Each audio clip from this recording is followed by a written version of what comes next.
3월 29일 주일 오전 예배로 나오신 여러분들을 주님의 이름으로 환영합니다. 오늘은 종려주일입니다. 예수님께서 십자가의 길을 향해 예루살렘에 입성하신 그 거룩한 날을 기억하는 주일이 바로 종려주일이죠.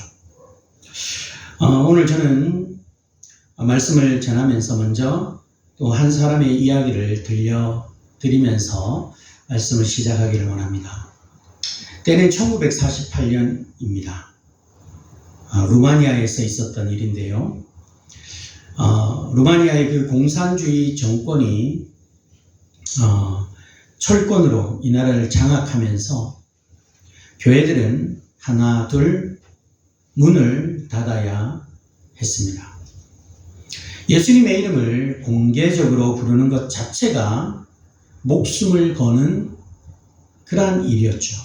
바로 그때 루마니아의 한 목사가 비밀 경찰에 체포되는 일이 있었습니다. 그분의 이름은 리처드 윈블란트라고 하는 목사님이십니다. 그는 지하 독방에서 홀로 갇혀 있었습니다. 창문도 없고 햇빛도 없는 그 차갑고 어두운 감옥 속에서 공산당원들은 그에게 이렇게 말했습니다. 너의 하나님은 없다. 너의 하나님은 여기 없다.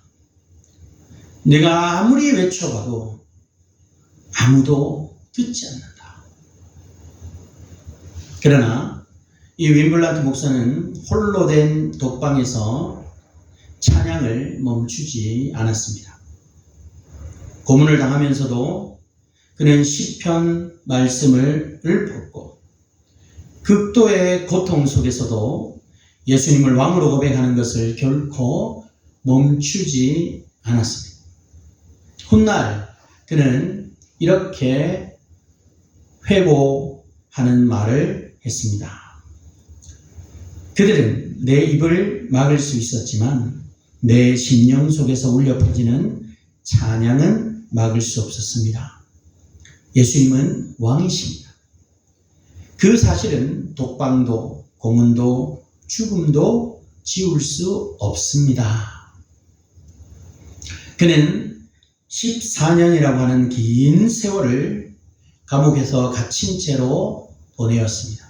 그러나 그가 감옥에서 풀려났을 때 그의 찬양은 오히려 더 강해져 있었습니다. 그리고 그 찬양의 씨앗이 되어 오늘날 전 세계 수십 개국에서 박해받는 그리스도인들을 위한 순교자의 소리라고 하는 선교단체가 세워졌습니다.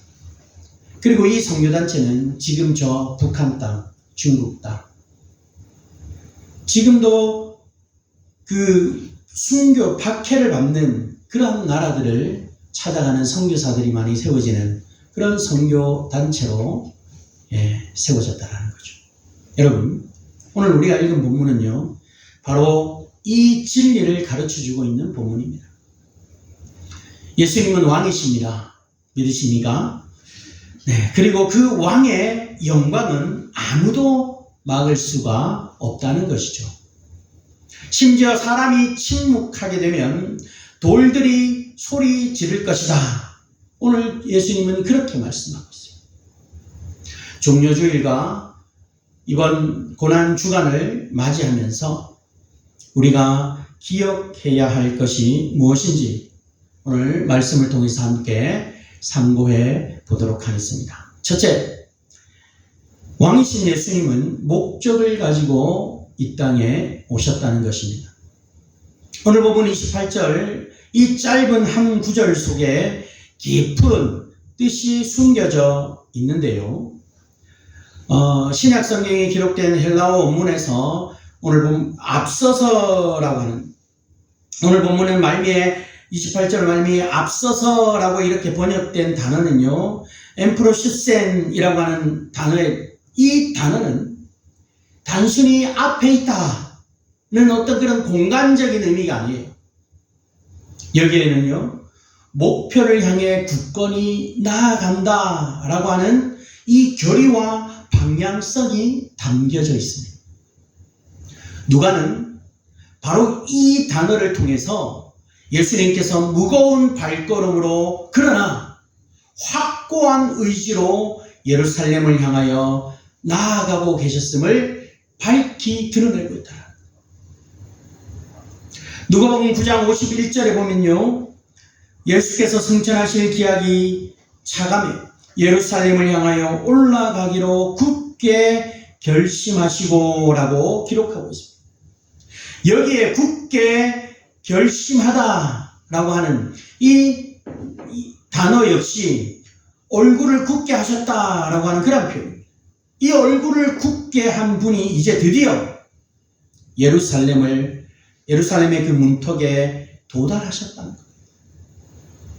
그분은 무엇을 향해 가고 있습니까? 바로 십자가를 향해 가고 계십니다. 인류의 구원을 향하여 걸어가고 있다는 것이죠. 그리고 주님은 예루살렘이 가까이 오셨을 때 이제 두 제자를 맞은편 마을로 보내시면서 아직 아무도 타보지 않은 나귀 새끼를 끌고 와라, 이렇게 말씀하시면서 31절 말미에 누가 뭐라고 말하면 주가 쓰시겠다라고 하는 말을 하시. 이 말씀은요, 이 말씀의 뜻은 필요가 있다, 쓸 것이 있다 라고 하는 그런 뜻입니다. 여러분, 이 단어에는 단순한 필요를 넘어서요, 당위성과 목적성이 강하게 내포되어져 있다는 사실을 기억해야 합니다. 다시 말하면요, 이것은 왕이 자신의 뜻을 이루기 위해 명령하시는 언어였다는 거죠. 그런데 여기서 우리가 주목해야 할 것이 있습니다. 왜 하필이면 나귀 새끼였을까? 장성한 말도 있고 또 다른 것도 있을 텐데 왜 나귀 새끼였을까?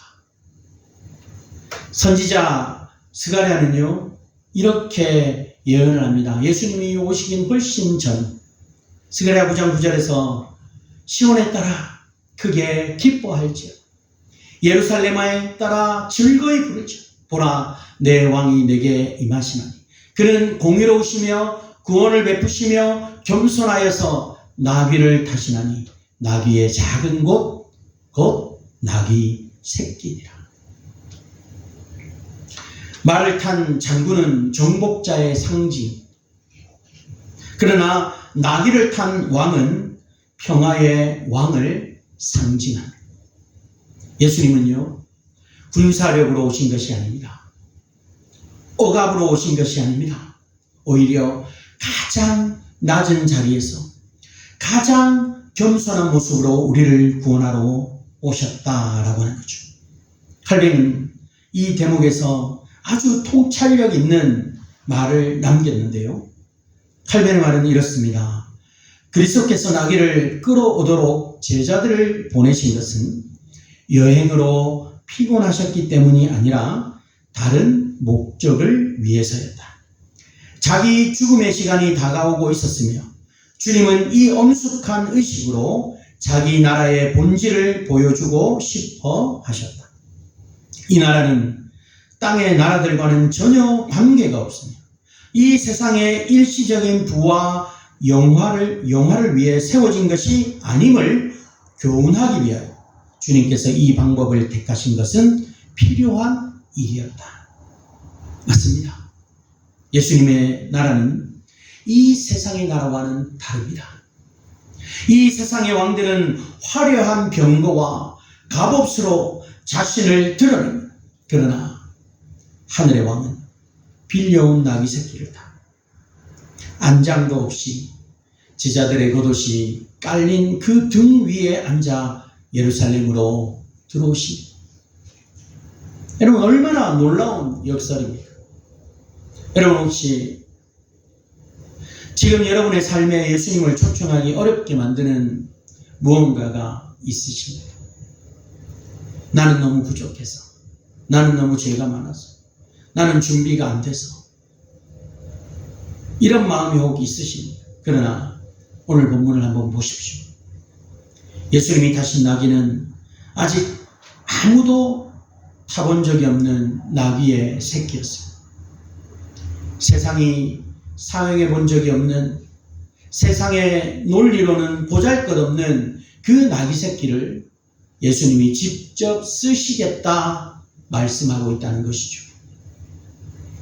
우리 예수님은요, 완전한 사람, 잘 준비되어진 사람에게만 오시는 것이 아닙니다. 물론요, 우리가 하나님의 나라를 위해서, 복음을 위해서 잘 준비되어지고 잘 갖추어지고 정말 완성되어질 수 있도록 노력해야 되는 것은 당연한 것입니다. 우리 하나님께서 나를 언제, 어느 때, 어느 곳에서 어떻게 사용하시더라도 그 목적에 따라 사용되어질 수 있도록 준비되는 것은 당연합니다. 그러나 여러분, 세상에는요, 완전한 사람이 있습니까? 완벽한 사람이 있습니까? 아니요, 아무도 없습니다. 우리 하나님께서 우리를 바라보실 때는 우리는 여전히 부족함이 많고, 여전히 서투른 게 많고, 여전히 허물 많은 그런 인생들이에요. 그런데요, 우리 하나님께서는 오늘 말씀을 통해 우리에게 뭐라고 하십니까? 주가 쓰시겠다. 이 한 말씀 앞에 우리가 우리 자신을 내어드릴 때 주님은 우리의 연약함 가운데서도 바로 당신의 영광을 우리를 통해 나타내신다. 우리가 뭐가 잘나서 주님이 우리를 부르시고 사용하십니까? 아니에요. 그저 주님께서 나를 자녀로 삼으셨고, 나를 택해 주셨고, 나를 주님의 품으로 부르셨기에 우리는 그 있는 그대로 주가 쓰시겠다 하시면 그 쓰임에 맞게 사용되어지기만 하면, 나를 그렇게 내어드리기만 하면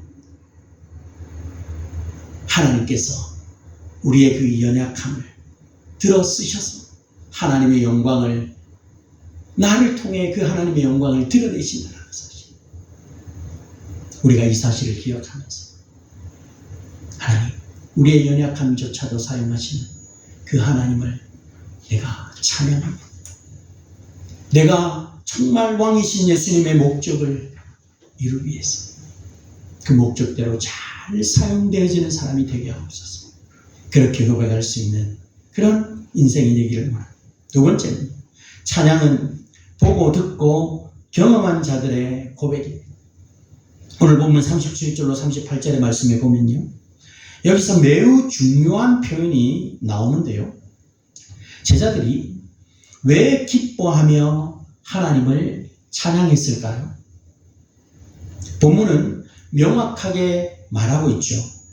자기들이 본 모든 능한 일로 인하여라고 했습니다. 예수님과 함께 다니면서 자기들이 직접 눈으로 본 예수님이 행하신 모든 일들, 그 모든 능한 일들로 인하여 예수님을 찬양하고 있다. 여러분, 이것은요, 어떤 감정적인 흥분이 아닙니다. 그냥 감정이 막 올라와서 막 찬양하는 그런, 오늘날 수많은 사람들이 하나님이 예배 앞에 나와 하나님을 찬양하지만 분위기에 휩싸여서, 감정에 이끌려서 찬양하는 사람들도 있다는 것이죠.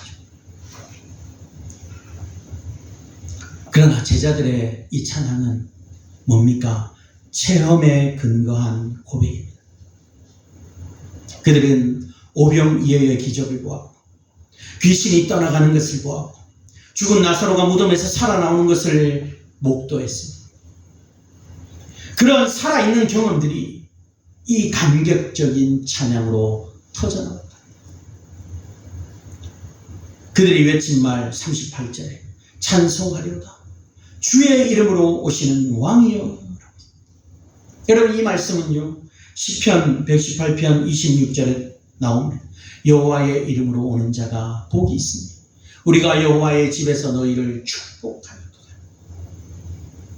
이 말씀을 인용한 것입니다. 이스라엘 백성들은요, 6월절 절기마다 이 시편을 노래했습니다. 이것은 할렐루야 찬송의 절정, 그런데 누가복음을 자세히 보면요, 마가복음과 차이가 나는 표현이 하나가 있습니다.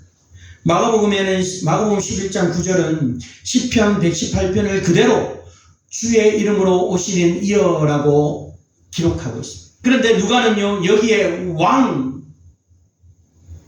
왕이라고 하는 단어를 의도적으로 추가해 놓고 있습니다. 주의 이름으로 오시는 왕이여. 누가는 이것을 통해서 단 한 가지를 분명히 선언하고 있습니다. 이 나귀를 타고 오시는 분은 바로 이스라엘 백성들이 수백 년간 기다려온 왕 그리스도라는 것을 확실하게 나타냅니다. 그리고 이어지는 고백이 여러분 얼마나 아름다운 고백입니까? 38절에 하늘에는 평화요, 가장 높은 것에는 영광. 여러분 이 표현을 어디서 들어본 적이 있지 않습니까? 예수님이 태어나실 때 천사들이 외쳤던 말, 누가복음 2장 14절, 땅에서는 하나님이 기뻐하시는 사람들 중에 평화롭다. 예수님이 탄생하실 그때 하늘에서 들려오던 그 노래가 이제 십자가를 향해 가시는 왕의 길목에서 인간의 입술로 다시 울려 퍼지고 있습니다. 성탄의 기쁨이 종려주일의 찬양으로 이어지고 그것이 결국 부활의 영광으로 완성되어진다는 것입니다. 존 파이퍼는 이 장면을 이렇게 이야기하고 있습니다. 종려주일의 입성은 커다란 통찰과 커다란 오해가 동시에 담긴 사건입니다. 커다란 통찰은 이 예수가 진실로 주의 이름으로 오시는 왕이라는 것을 알아보는 것이다. 그분은 메시아이시며 다윗의 자손이시며 오래 기다려온 이스라엘의 통치자요 하나님의 모든 약속의 성취이시다. 그러나 커다란 오해는 그분이 예루살렘에 입성하셔서 당장 로마를 물리치고 정치적 왕자를 차지할 것이라고 기대했던 것이다. 그것은 그렇게 되지 않을 것이었다.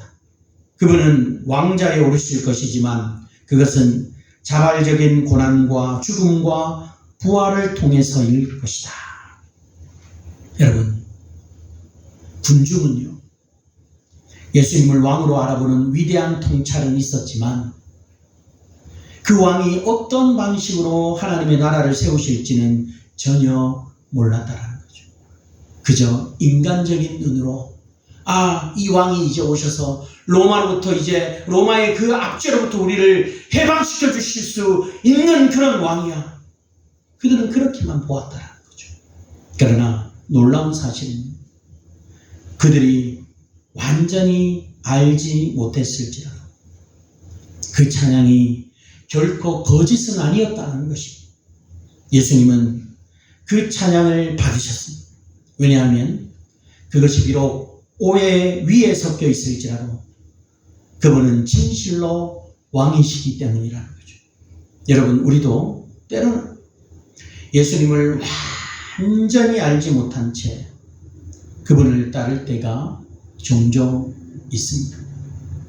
우리의 기도가 정확하지 않을 때도 있고요, 우리의 신학이 아직 미숙할 때도 있습니다. 그러나 오늘 본문에서 제자들을 보십시오.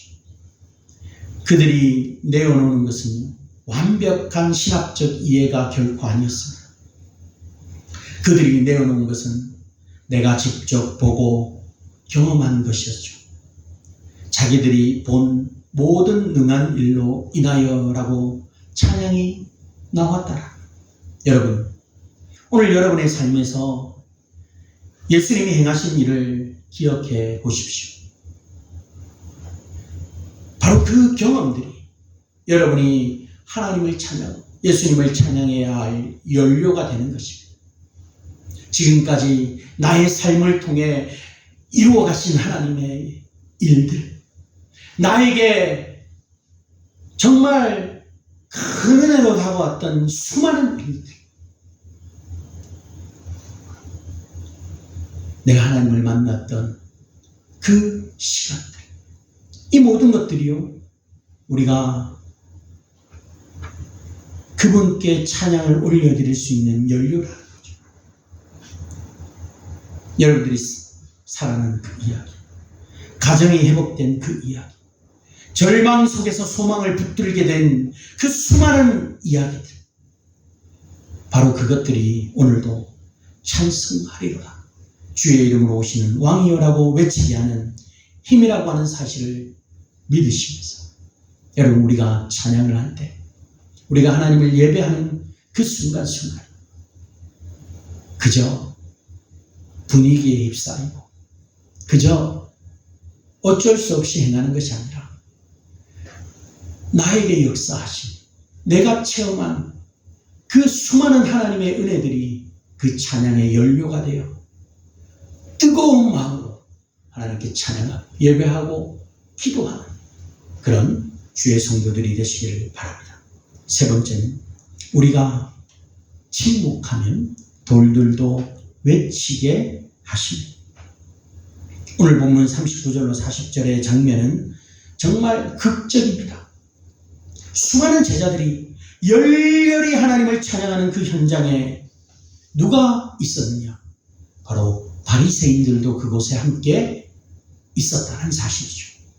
그러면서 뭐라고 이야기하죠? 선생이여, 당신의 제자들을 책망하소서. 여러분, 이들이 왜 제자들을 책망하라고 말을 했을까요? 칼뱅은요, 이 바리새인들의 동기를 정말 예리하게 분석해서 우리에게 알려주고 있습니다. 칼뱅은 뭐라고 이야기하냐? 그들의 반발은 경건치 못한 악의와 하나님을 향한 강팍한 멸시로부터 비롯된 것이 분명하다. 사실 그들을 가장 불쾌하게 만든 것은 찬양의 소리가 아니었다. 예수님의 기적들도 그들을 불편하게 만들기는 마찬가지다. 그들의 본심은 자신들의 권위 수호였다. 백성들이 자신들의 허락 없이 예수님을 왕으로 부른다는 것, 그것이 그들의 권력을 실질적으로 위협하는 것이었다. 무슨 말입니까? 이 바리새인들은요, 이들이 반대하는, 제자들을 책망하소서라고 했던 이유는 어떤 진지한 신학적 우려가 아니었다라는 거죠. 그것은 자신들의 권력을 잃고 싶지 않은 두려움에서부터 시작된 말이라는 거예요. 그들은 찬양이 무서웠던 것이 아니라 찬양이 가져올 변화가 무서웠다. 그러나 예수님은 그들에게 뭐라고 이야기하십니까? 오늘 본문에, 만일 이 사람들이 침묵하면 돌들이 소리 지르리라. 여러분, 헬라어 원문에 보면요, 더욱 생생합니다. 침묵하면이라고 하는 번역된 단어, 시오파오라고 하는 단어인데요, 이 단어는요, 소리내기를 완전히 멈추는 것, 강제로 입을 봉하는 것, 이런 뜻을 가지고 있습니다. 그리고 소리 지르리라 라고 하는 것은요, 크라조라고 하는 단어인데요, 이것은 단순히 말하는 것이 아니라 고함치다, 열렬히 부르짖다 라고 하는 그런 뜻이라. 다시 말했어요. 예수님이 이렇게 말씀하시는 겁니다. 너희가 인간의 입으로 완전히 봉한다 하더라도 창조세계 전체가 울부짖을 것이다. 내 영광은 결코 막을 수 없다. 신학자 D.A. 카스는 종려나무 가지가 단순한 나뭇가지가 아님을 또한 설명을 하면서 이렇게 이야기합니다. 종려나무 가지는 마카비 시대로부터 약 2세기 동안 이미 이스라엘 민족의 상징이 되어 있었다. 시몬 마카비가 시리아군을 예루살렘 성체로부터 몰아냈을 때 백성들은 음악과 종려나무 가지를 흔들며 그를 환영했다. 또한 성전이 재봉헌될 때 종려나무 가지가 쓰였다. 즉 종려나무 가지를 흔드는 것이 이 땅의 해방자 왕이 왔음을 선포하는 행위였다. 여러분, 예수님이 예루살렘에 입성하실 때 많은 사람들이 종려나무 가지를 흔들고 그것을 땅에 놓고 예수님의 나귀를 타고 밟고 지나가게 했습니다. 그 종려나무 가지가 흔들리던 그 길 위에 예수님의 선언입니다. 뭐라고요? 이 찬양은 멈추지 않는 너희가 인간의 입을 막는다면 돌들이 소리 지를 것이다. 이 말은 뭡니까? 너희가 인간의 입을 막는다면 수많은 피조물들이 하나님을 찬양하게 될 것이다. 말씀하고. 존 파이퍼는 또 이렇게 이야기합니다. 우리 우주의 모든 설계는 그리스도가 찬양 받으시는 것을 목적으로 한다. 그러므로 만약 사람들이 찬양하기를 거부한다면 그분은 돌들이라도 찬양하게 하실 것이다. 다시 말해 그분은 주권자이시다. 그분은 자신이 얻고자 하는 것을 반드시 얻을 것이다. 만약 우리가 찬양을 거부하면 돌들이 그 기쁨을 가져가게 될 것이다. 여러분, 얼마나 경이로운 말입니다. 우리가 찬양하지 않는다고 하나님의 영광이 줄어들까요? 아니요. 다만 우리가 그 찬양의 특권을 잃게 될 뿐이라. 돌들도 할 수 있는 일을 여러분 우리가 하지 않는다면 그것은 누구의 손해입니까? 우리 손에. 오히려 반대로 우리가 찬양할 때 우리는 우주의 찬양의 합창 속에 우리의 목소리를 더하게 되는 것이다. 돌들이 소리 지르리라. 이 말씀은 단순한 수사학적 표현이 아닙니다. 로마서 8장 19절은 이렇게 말씀합니다. 피조물이 고대하는 바는 하나님의 아들들이 나타나는 것이다. 이 땅의 모든 피조물, 나무도 강물도 돌들도 바로 이 예수 그리스도의 왕권이 완전히 드러나기를 고대하고 있다는 것입니다. 그리고 그날이 올 때 모든 무릎이 꿇고 모든 입이 그분을 주라 고백하게 될 것이라. 예수님께서는 여기서 단지 바리새인들에게만 답하신 것이 아닙니다. 우주의 역사 전체를 향해 선포하고 계십니다. 나는 왕이다. 그리고 내 영광은 결코 막을 수 없다. 여러분, 혹시 여러분 주변에 때로 우리의 믿음을 조용하게 시키려고 하는 목소리들이 있습니까? 야, 너 교회 그렇게 나가서 뭐해? 그렇게 하나님을 찬양해서 뭐해? 그렇게 신앙생활을 한다고 뭐가 달라져? 직장에서, 가정에서, 혹은 사회 속에서 예수님을 믿는 것 좀 조용히 해라. 너무 표가 난다. 혹 압박을 받고 있습니다. 오늘 예수님의 말씀이 그 모든 압박에 대한 답입니다. 만일 이 사람들이 침묵하면 돌들이 소리 지르리라. 우리가 찬양하지 않으면 여러분 피조물들이 찬양할 것입니다. 그렇다면 우리는 그 돌들보다 그 피조물보다 못한 존재로 살아가게 되는 건 아니겠습니까? 오히려 우리에게 이 귀한 찬양의 특권이 주어져 있을 때 더욱 담대하게 더욱 기쁨으로 예수님을 왕이라 선포하는 삶이 되어야 하지 않을까요? 사순절을 보내고 이제 이번 고난주간을 보내면서 여러분 우리가 사회에서, 가정에서, 직장에서 또 학교에서 내가 속한 그것이 어디든 그곳에서 하나님을 찬양하는 일을 하나님의 이름을 높이는 일을 멈추지 맙시다. 사람들이 나를 어떻게 생각할까? 여러분 그것에 두려움을 갖지 마십시오.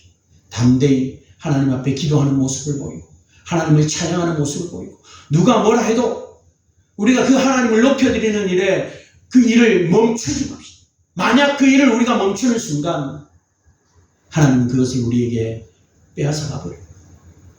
피조물들로 그것을 대신하게 하십니다.